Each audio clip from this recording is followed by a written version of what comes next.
Hello guys, जैसे कि आपको मैंने एक वीडियो के अंदर बताया था कि चाचा हर पार्टी से पूछ के बताएंगे। तो आज वो बताने वाले कि अपना किसको वोट देंगे किसको नहीं। आज उन्होंने सबसे बात करी है। अभी ये सारा विश्लेषण कर रहा हूँ मैं थोड़ा सा। ये सभी के पंपलेट है मेरे पास। एक बीजेपी का है, एक है कांग्रेस का, एक ये है आम आदमी पार्टी का, एक है बीएसपी का हाथी वाला, और एक ये नई पार्टी है, कोई मतलब निर्दलीय है, हरी मिर्च। ये हरी मिर्च का है। तो हरी मिर्च से शुरू कर देते हैं। घोषणा पत्र में इसने लिखा है कि प्रत्येक गली में कोई भी टूट फूट या गड्ढा नहीं होगा, कूड़ा प्रत्येक दिन उठेगा, नाली की सफाई के 2 घंटे के अंदर नाली का कूड़ा उठ जाएगा, 2 घंटे का टाइम दे दे, जबकि ये इसके हाथ में नहीं होगा उस टाइम। मुझे पता है। स्वच्छ जल आपूर्ति 24 घंटे सुनिश्चित की जाएगी। ये साफ जल की आपूर्ति के बोल रही है, जबकि वो दिल्ली जल बोर्ड का काम है। एमसी खास ज्यादा इसके अंदर इंटरेस्टिंग चीज में कुछ नहीं लगी। वैसे भी निर्दलीय है तो उम्मीद बहुत ज्यादा कम है इसकी, तो इसको हटा देते हैं। दूसरी आ गई हमारे सामने बीएसपी, बहुजन समाज पार्टी।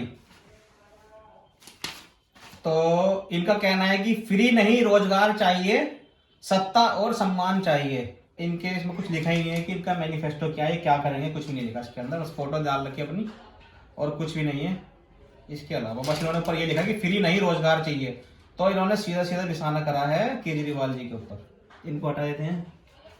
अब आते हैं हमारे पास कांग्रेस है। संघर्ष में, विकास में, सदा आपके साथ में। एमसीडी का मतलब होगा मेरी चमकती दिल्ली, मेरी कांग्रेस वाली दिल्ली। मतलब अपने पुराने दिनों को याद कर रहे हैं कि मेरी कांग्रेस वाली दिल्ली। और शीला दीक्षित का फोटो भी लगाया इन्होंने।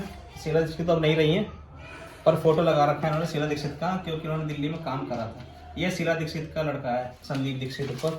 ये पहले सांसद थे यहाँ पर, अब कुछ नहीं है। तो इन्होंने लिखा है कि अपनी जिम्मेदारियों को पूरा करने के लिए नगर निगम की आय दुगनी की जाएगी। तो एमसीडी के कर्मचारी है, उनकी जो इनकम होगी वो दुगनी करेंगे। तो यहाँ पे वो खुश कर रहे हैं एमसीडी के कर्मचारियों को। अस्थायी कर्मचारियों को करेंगे स्थायी, जो मतलब परमानेंट नहीं है उनको ये परमानेंट करेंगे एमसीडी के कर्मचारियों को। रिक्त पदों पर होंगी भर्तियां, जो भी खाली पोस्ट पड़ी है एमसीडी के अंदर उनको ये भरेंगे।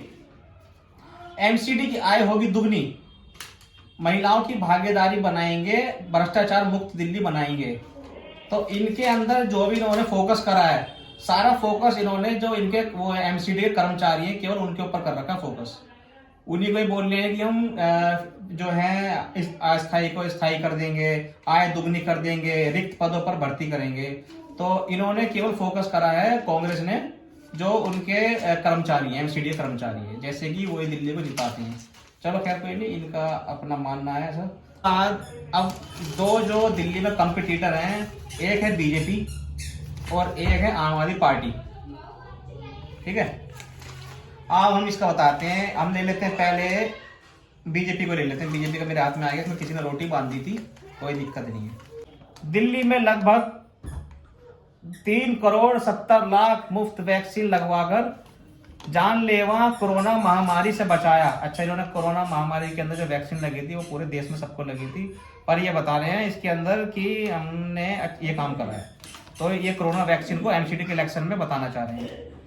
इसके अलावा इन्होंने बताया है कि हमने मुफ्त राशन दिया कोरोना के अंदर। अच्छा, तो जो महामारी के अंदर राशन मिल रहा था सभी को, पूरे देश में मिला, उसका फायदा ये उठाना चाहते हैं एमसीडी के इलेक्शन के अंदर। ऐसा इन्होंने यहाँ पे लिखा हुआ है। बीजेपी वाले ये कहना चाह रहे हैं कि धोलकुआ फ्लाईओवर व दिल्ली मेरठ हाईवे बनाकर दिल्ली वालों को प्रदूषण व जाम से राहत दिलाई।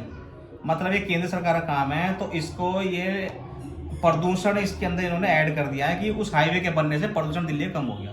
बार बार से इन्होंने बना दिया, पता नहीं। चलो ठीक है, ऐसे इनका कहना है। दिल्ली में लगभग 350 जन औषधि केंद्र खोले, जहां भी दवाइयां 50% से 80% सस्ती मिलती है। अच्छा, फिर से कोरोना महामारी का लिखते हैं कि जनधन खाते में 3 बार 500 रुपए देकर मदद की।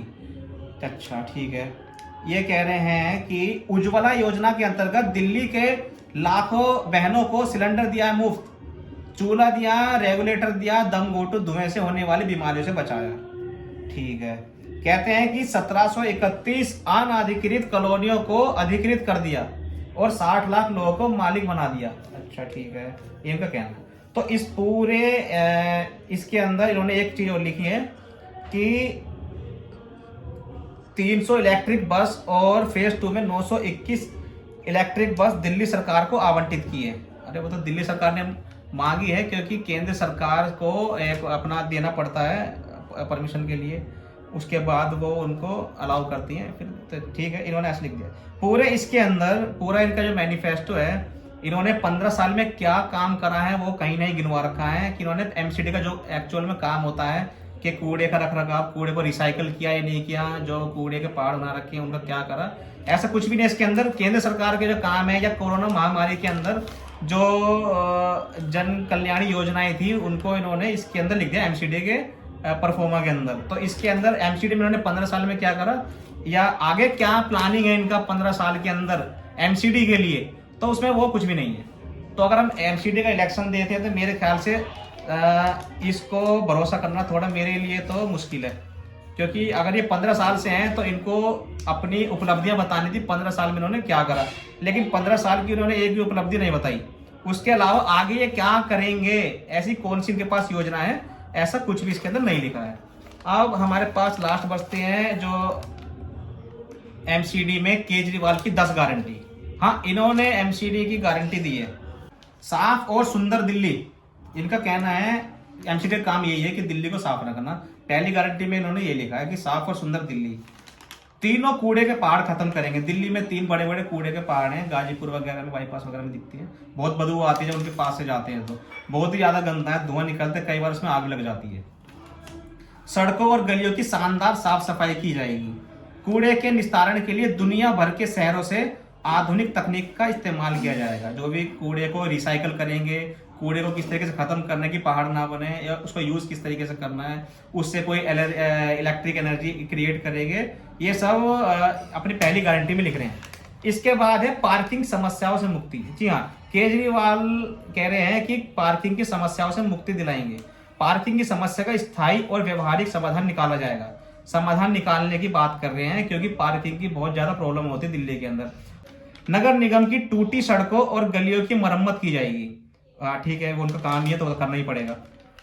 पार्कों का सौंदर्यीकरण करेंगे। नगर निगम के सभी पार्क, मतलब जो भी पार्क दिल्ली के अंदर नगर निगम के अंदर आते हैं, एमसीडी के अंतर्गत जो भी पार्क आएंगे उनका सौंदर्यीकरण किया जाएगा। जिस तरीके से इन्होंने करोल बाग मार्केट का किया, सरोजिनी नगर किया, लाजपत नगर किया सौंदर्यीकरण, चांदनी चौक का किया सौंदर्यीकरण, उसी तरीके से इनका कहना है कि खूबसूरत पार्कों की नगरी बनाया जाएगा दिल्ली को। इसके बाद इनका ये कहना है कि व्यापारियों को उनकी समस्याओं से निजात दिलाएंगे। अब देखते हैं व्यापारी क्या समस्या है एमसीडी से। कन्वर्जन शुल्क, ठीक है, और पार्किंग शुल्क खत्म किया जाएगा। ये बड़ी बात है कि कन्वर्जन शुल्क होता है ज्यादा ही होता है, तो उसको खत्म किया जाएगा, मतलब इन्होंने सीधा खत्म करने के लिए बोल दिया। सील दुकानों को तुरंत खुलवाया जाएगा। जितनी भी दिल्ली में सील लग रही है, दुकानों में लगी हुई थी, मतलब अब गैर जरूरी तरीके से लगी हुई थी, उसको खुलवाया जाएगा, ऐसे इन्होंने बोला है। इंस्पेक्टर राज को खत्म किया जाएगा। दिल्ली में समस्या बहुत है इंस्पेक्टर राज की। सैनिटरी इंस्पेक्टर है, वो अपनी अपनी चलाते हैं, तो ये उसका राज खत्म किया जाएगा, अपने लेवल पे काम करेंगे। सभी किस्म के लाइसेंस देने की प्रक्रिया को आसान और ऑनलाइन बनाया जाएगा। लाइसेंस जो एमसीडी के अंतर्गत जितने भी लाइसेंस बनते थे, वो वाले सभी जो होंगे उनको आसान बनाया जाएगा, उनको ऑनलाइन करा जाएगा। नई बिल्डिंग या मकान के नक्शे पास कराने की प्रक्रिया सरल की जाएगी। अगर हम मकान बनवाते हैं, नक्शा बनवाते हैं, तो लोग बनवाते नहीं है, लेंटर पर पुलिस वालों को पैसे देते हैं, एमसीडी वालों को पैसे दे देते हैं थोड़ा बहुत, और सरकार को इससे नुकसान होता है, क्योंकि नक्शे पास नहीं होते एमसीडी से, और एमसीडी से नक्शे पास नहीं होंगे तो सरकार के पास कुछ पैसा नहीं आएगा। तो उस प्रक्रिया को आसान कर देंगे, जिससे कि सभी पुलिस वालों से ना डरे, लेंटर माफियाओं से ना डरे, और ये सभी अपने नक्शे पास करवाएं और बेधड़क होकर मकान बनवाएं। इतना इनको आसान कर दिया जाएगा। छोटे छोटे कोई मकान बना रहे हैं, कुछ कर रहे हैं, तो वो आ जाते हैं खाने के लिए पैसा, तो उसको इतना थोड़ा आसान करेंगे कि किसी भी रूल का वायलेशन ना हो वहां पर। इनका कहना है कि आवारा जानवरों की समस्या को समाधान, जो गली में कुत्ते होते हैं, गाय हैं, बंदर हैं, इधर उधर घूमते हैं, उनकी समस्या से निजात दिलाएंगे। ये भी एमसीडी का काम होता है, तो ये भी उन्होंने सही लिखा है। इसको कहना है कि वर्ल्ड क्लास शिक्षा और स्वास्थ्य मॉडल, दिल्ली सरकार की तरह नगर निगम के भी स्कूल और अस्पताल शानदार बनाए जाएंगे। एमसीडी के स्कूल होते हैं, सबको पता है, जो अभी तक 15 साल से बीजेपी के हाथ में थे, और हॉस्पिटल भी एमसीडी के होते हैं जो 15 साल से बीजेपी के हाथ में थे, और हमने उनकी हालत देखी है। तो ये कह रहे हैं कि जिस तरीके से हमने दिल्ली सरकार के अंदर आने वाले हॉस्पिटल और स्कूल को हमने शानदार बनाया है, उसी तरह हम इनको भी शानदार बनाएंगे। इसके बाद इनका कहना है कि नियमित तनख्वाह, हर कर्मचारी को टाइम पर तनख्वाह मिलेगी। एमसीडी के सभी कच्चे कर्मचारियों को पक्का किया जाएगा। जो इनका कहना यह है कि जितने भी कच्चे कर्मचारी हैं उन सबको ये पक्का करेंगे एमसीडी के अंदर, जैसा कि कांग्रेस ने भी बोला था। हर कर्मचारी को टाइम पर तनख्वाह मिलेगी, क्योंकि अभी तक ये नहीं हो रहा था। रेहड़ी पटरी वालों के लिए वेंडिंग जोन बनाएंगे अलग से। रेहड़ी पटरी वालों को उगाही और रिश्वतखोरी से मुक्ति दिलाएंगे। साफ सुथरे वेंडिंग जोन बनाए जाएंगे। एक अलग ही रेहड़ी पटरी वालों के लिए बनाएंगे रास्ता, मतलब कि आपका रेहड़ी वगैरह इस लाइन के अंदर रहेंगी, जिससे कि अव्यवस्था का माहौल ना बने। तो अभी तक मैंने जितने भी देखे, चाहे हरी मिर्च है या कांग्रेस है, ये जो भी है, इसके अंदर अगर एमसीडी के अंदर जो काम होते हैं वो केवल मुझे आम आदमी पार्टी के इसके अंदर ही मिला है। बाकी बीजेपी ने केवल अपने केंद्र सरकार के काम गिनवाए हैं, जबकि ये खुद 15 साल से एमसीडी में है, इन्होंने अपना काम नहीं गिनवाया इसके अंदर कुछ भी। तो इन दोनों की टक्कर दिल्ली में इन्हीं दोनों की है, एमसीडी की अंदर आम आदमी पार्टी और बीजेपी की, जिसके अंदर ये कुछ भी बताने में असफल रहे हैं।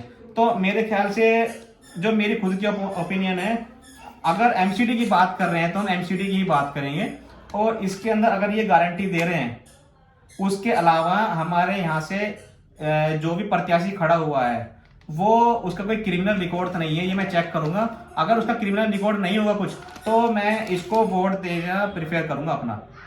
ये मेरी अपनी ओपिनियन है। बाकी आप लोगों ने ये सुन लिया होगा, आप अपनी अपनी विचार रख सकते हैं इसके अंदर कि आप किसको वोट देना चाहते हैं। तो मेरा मानना तो यह है कि एमसीडी की बात केवल आम आदमी पार्टी के इस परफॉर्मा के इसके अंदर ही के